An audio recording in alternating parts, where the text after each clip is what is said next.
আরিশ, তুমি কি খাও? বাহ, কি খাচ্ছ তুমি? পপকর্ন খাচ্ছ?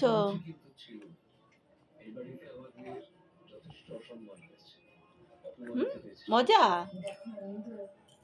আমার জীবনের অভিজ্ঞতা থেকে আমি একটা জিনিস শিখেছি, দুবারই বাধা যায়।